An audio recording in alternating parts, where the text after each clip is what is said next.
네, 여러분 안녕하십니까? 무엇인가 궁금하고 아리송한 내용을 가지고 이야기해보는 최목의 알랑가 몰라 TV 방송을 시작하도록 하겠습니다. 저는 진행의 좌안입니다. 지난주에 예고해드린 것처럼 프로테스타티오라고 하는 프로테스탄트의 영어식 어원이 되는 종교 개혁과 관련되어 있는 주제의 내용으로 이제 말씀을 드리기로 예고해 드렸고요. 오늘 그 첫 번째 시간으로 오늘날 한국 기독교를 병들게 한 원인 중 그 한 가지를 오늘 첫 번째 시간으로 진행을 해 볼까 합니다. 교회 내에서요, 보수와 진보라고 하는 정치적 이념의 심각한 갈등을 그 요인으로 첫 번째 요인으로 꼽을 수가 있습니다. 사실 교회 내에는요, 성장돼 왔던 그 백그라운드, 소위 문화적 배경이 다 다르기 때문에 서로 다른 이견이 필연적으로 존재할 수밖에 없는데 말이죠. 그러나 그러한 이유들로 인해서 상호 간에 충돌될 가능성이 매우 높다고 하는 것입니다. 특히 정치적 색깔에 관한 부분이 그렇다고 말씀을 드릴 수가 있는데요. 각자가 가지고 있는 정치적 생각이나 혹은 정치적 이념은 같을 수가 없겠습니다. 얼마든지 다를 수가 있고요. 사실 부모와 자식 간에도 정치적인 이념이 얼마든지 다르게 생각할 수가 있다라고 하는 것은 당연한 일입니다. 그러나 이 다르다라고 하는 그 이유 하나만으로 상대를 좀 이상한 사람으로 취급해 버리려고 하는 그런 경우가 아주 허다합니다. 한국 교회는 어떤지는 모르겠습니다만은 이곳 미국에 있는 한인 교회에서는 묻지 말아야 될 세 가지의 금기 사항과 같은 그런 질문이 있는데요. 그 첫 번째가 가정 문제에 대한 내용입니다. 특히 교회에 남자가 됐든 여자분이 됐든 혼자 나오시는 분들에게 아무 생각 없이 배우자에 관련되어 있는 질문을 한다든가, 왜 혼자 나오십니까? 왜 뭐 배우자는 어디 아프십니까? 라고 하는 그 가정 문제에 대한 얘기는 가급적 하지 말라라고 하는 첫 번째 금기 사항이 되겠고요. 왜냐하면 미국에는 싱글로 돌싱으로 살아가는 분들이 너무도 많이 있는데, 그런 분들이 교회에서 이제 신앙 안에서 마음에 좀 위안을 받기 위해 교회에 갔는데 그 아픈 상처를 또 한 번 이렇게 자극하는 그런 형태가 되기 때문에 가정 문제에 대한 이 얘기는 가급적 하지 말라라고 하는 첫 번째 금기 질문이 있고요. 두 번째로는 신분 문제에 대한 부분입니다. 미국에 언제 왔습니까? 뭐 신분이 지금 뭐 영주권자인가요? 아니면 시민권자인가요? 아니면 무슨 비자로 있나요? 뭐 이런 그 질문. 미국에는 그 전체적인 그 통계에 의하면 미 전역에 약 1,100만이라고 하는 불법 체류자들이 미국에 살아가고 있다라고 합니다. 우리 한인들 가운데서도 이 소류 미비자로서 불법 체류자로서 또 미국에서 뭐 많게는 10년, 20년을 살아가고 있는 그런 우리 한인들 또 많이 계십니다. 이제 이런 분들이 자신의 그 치부와 같은 이 신분 문제 같은 것을 숨기고 이제 뭐 미국에서 사업도 하고요. 또 여러 가지 직장 생활도 하고 뭐 그런 경우들이 많이 있습니다. 이제 그런 분들이 교회에 출석하였는데 그런 분들한테 다짜고짜 뭐 신분 문제에 대해서 이렇고 저렇고 뭐 뭐냐 마치 그 취조하는 듯한 그러한 질문을 하게 되어서 거기에 질문을 받는 당사자는 마음에 커다란 상처를 받고 교회를 떠나게 되는 경우들이 많이 있기 때문입니다. 그리고 지금 제가 이 세 번째로 하지 말아야 될 질문 가운데 하나가 정치에 관한 이야기인데요. 이 정치에 관한 얘기는 하지도 말고 듣지도 말라라고 하는 그런 말이 있습니다. 해서 본전을 찾는 경우는 거의 찾아보기 힘듭니다. 소위 좌파니 우파니 하는 정치적 이데올로기의 이념에 관한 심각한 대립을 꼽을 수가 있기 때문입니다.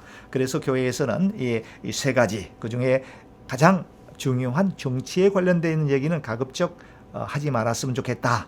이로 인해서 교회가 파가 형성이 되고 거기에 그로 인해 교회가 분열이 생기게 되고 교회가 상당히 참 걷잡을 수 없는 교회의 그 커다란 단초를 받게 되고 결국 교회 분열의 단초를 마련하기 때문에 그렇습니다.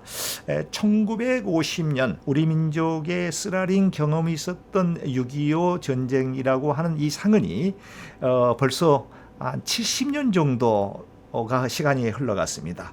그럼에도 불구하고 아직도 1950년 6월 25일 전쟁 그때 그 시간으로 우리의 사고가 아주 고착화되어 있는 그런 느낌을 받을 정도로 아주 매우 심각한 그런 정치적 그 어떤 사고에 우리가 함락되어 있지 않느냐라고 하는 생각을 해보게 되는데요.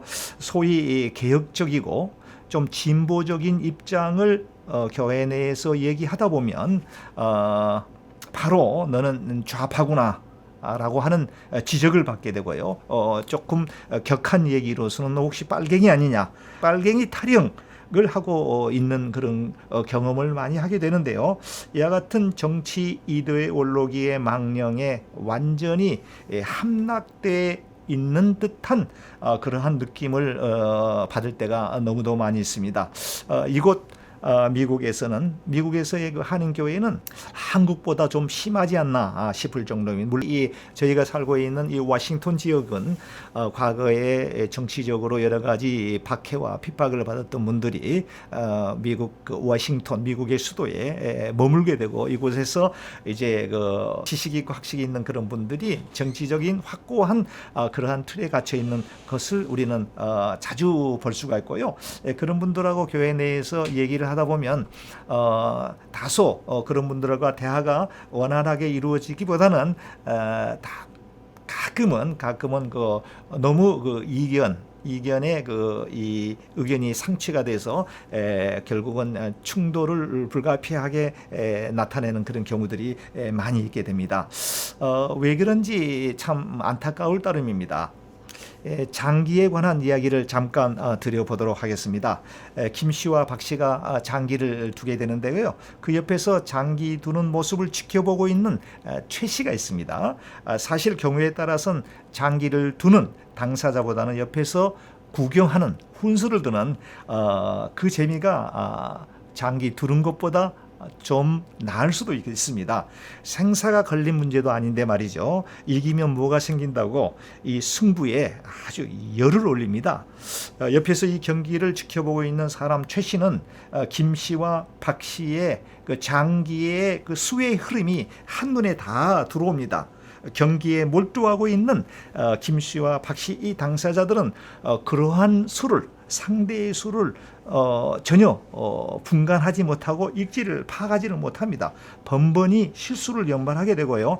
장기판이 끝날 무렵이 돼서야 비로소 어디서 어떻게 어이없게 실수를 했는지를 나중에서야 발견하게 되는데 이미 기차는 떠난 뒤입니다.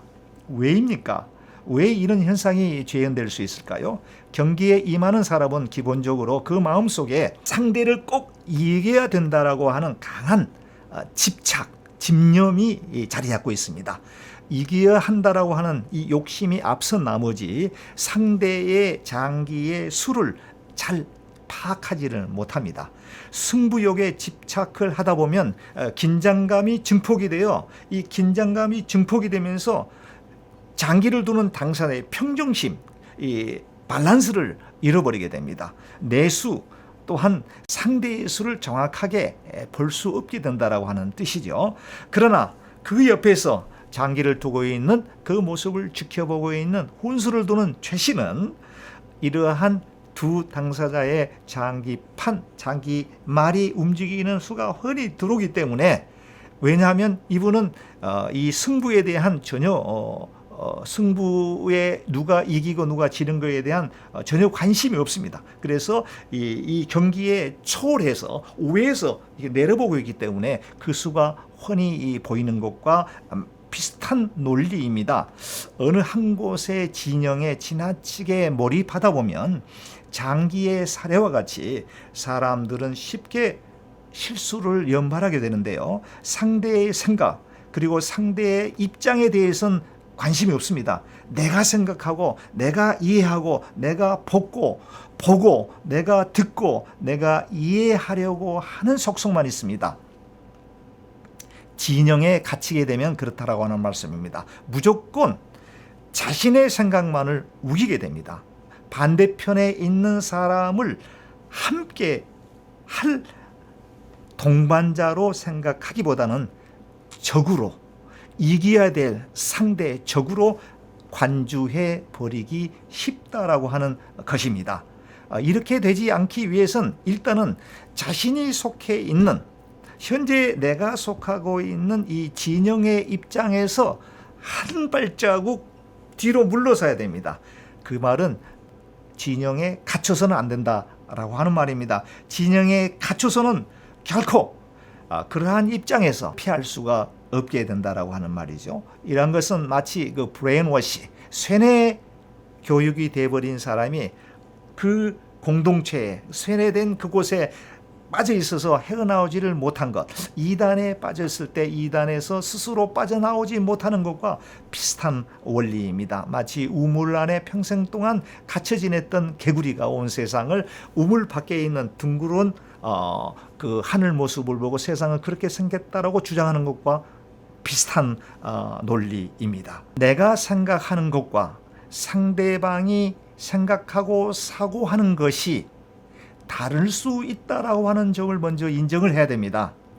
다르다라고 해서 틀렸다고 단정해 버리게 되면 안 됩니다. 상대의 생각을 내가 존중할 줄 알아야 된다라고 하는 것이죠. 내가 상대의 생각을 존중할 때 반대로 상대도 나의 생각을 존중하고 이해할 수 있게 된다라고 하는 그런 말이 되겠습니다. 진보와 보수라고 하는 이러한 개념은 우리가 하나의 타임라인에서 설명해 볼 수가 있는데요.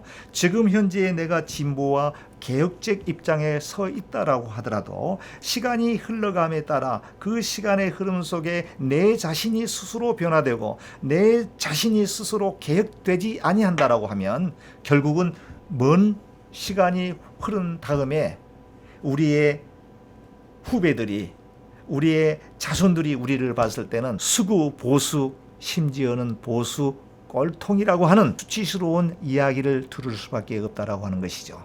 우리는 이와 같은 내용의 분들을 너무도 우리 역사 속에서 많이 볼 수 있는데요. 1970, 80년대에 도시산업 선교회 혹은 교회 내에서 진보적, 아주 급진보적 입장에 서 있었던 종교의 지도자들 또는 정치가가 30년, 40년이 흐른 이후에 보수적, 그것도 수구 보수적 입장에 서서 변하는 것을 볼 때에 그가 과거에는 그렇지 않았다라고 할지라도 시간이 흘러감에 따라서 그 매 순간순간 개혁되어지고 진보의 생각, 변화되려고 하는 그러한 의지와 노력이 없었기에 그와 같은 결과를 초래하게 된다라고 하는 측면입니다. 교회는 살아있는 유기체라고 하는 말씀을 지난주에 드렸습니다. 유기체라고 하는 것은 살아 움직인다라고 하는 의미고요. 살아 움직인다라고 하면 무엇인가 나은 방향으로 순간순간 개혁 변화를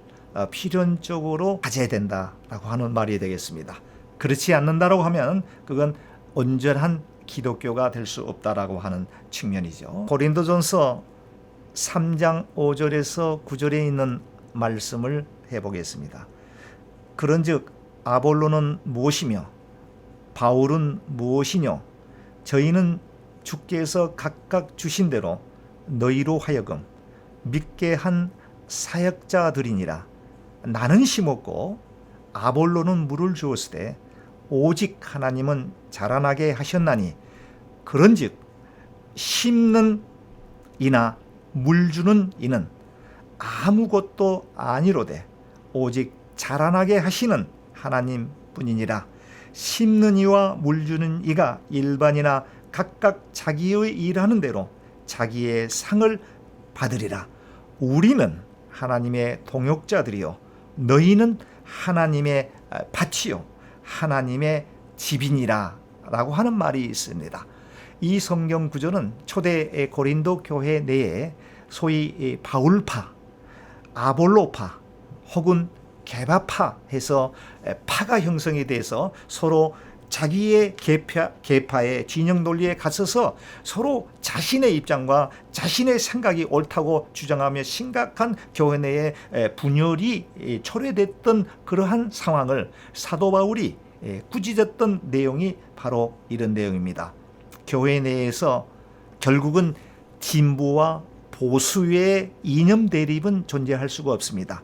보수와 진보는 두 발 달린 자전거처럼 공이 두 바퀴가 아주 균형 있게 돌아갈 때 자전거가 목적지를 향해 안전하게 갈 수 있는 것처럼 진보와 보수는 교회 내에서 존재할 수밖에 없는데 이 두 각자의 생각을 서로 쌍방간에 존중할 수 있어야 된다라고 하는 것입니다. 교회 내에 영남과 호남의 동서간의 갈등이 있을 수가 없습니다.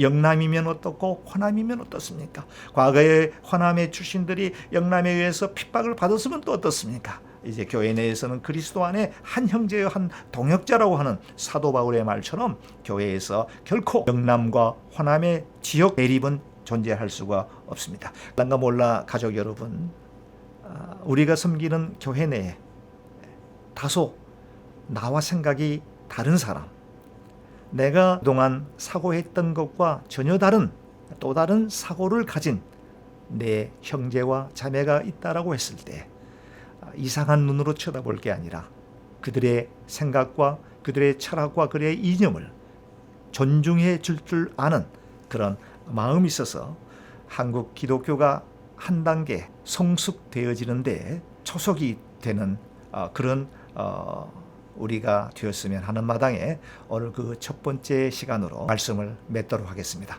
여러분, 다음 시간까지 안녕히 계시기 바랍니다. 끝까지 시청해 주셔서 대단히 감사합니다.